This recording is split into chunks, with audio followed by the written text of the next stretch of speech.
Hello, my name's James. I take pictures, and this is the beautiful Millennium Centre here in Cardiff Bay. And tonight we're going to be showing you how to improve the quality of your mobile images to take your photography to the next level.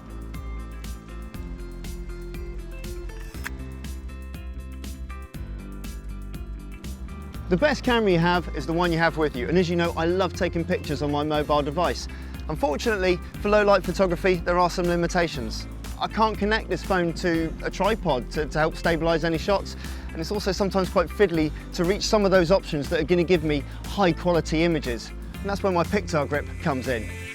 It comes with an external tripod mount that will fit to any tripod, 5 external buttons that make it feel like a real camera, and an integral app with a range of modes, including manual, which is going to be absolutely perfect for this style of photography. Being a photographer is all about making decisions and trying to see things in a way that nobody else does.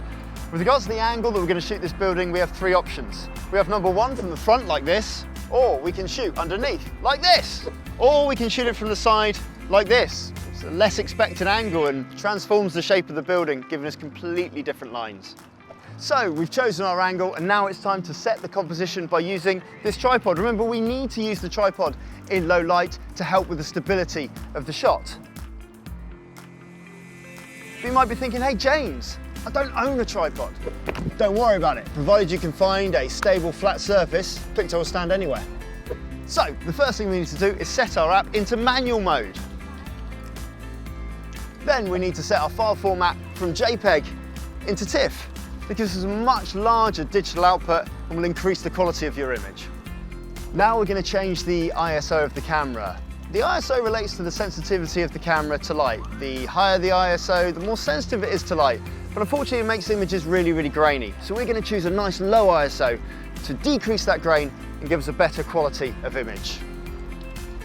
So we've set a low ISO, and to compensate for that we need to set a nice long shutter speed. A long shutter speed is going to allow more light into the camera and give us a nice rich image. It's not as dark as I want it to be right now, so I'm going to go and grab a coffee and I'll be back to shoot this image in just a minute. So we've come back and the light levels have dropped. We've got this lovely illumination of the building with the lettering, but what I've noticed is that the entranceway is now acting as an extra illuminant and giving us an extra point of interest with the leading lines from the bottom of the picture. It's okay to change your mind. So what I'm going to do is I'm just going to bring this tripod back just a metre or 2 to include these lines at the bottom and give us a really dynamic image. So we've readjusted our position, and now it's time to adjust the settings in the camera. We're currently shooting at an ISO of 64, and our shutter speed is set to half a second to allow a lot of light to come in and give us a great exposure. We're using a tripod to stabilise the image, but we need to set the self-timer so that we're not touching the camera when it takes the shot. Let's go. Working like clockwork, it's so easy. So to recap, we've looked at maximising the quality of your mobile image by doing 3 things.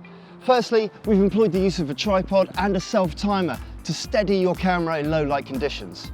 We've changed the format from JPEG to TIFF, and we've used the manual mode to control the ISO and the shutter speed. There's really no reason why you can't get out there and take dynamic images. Enjoy.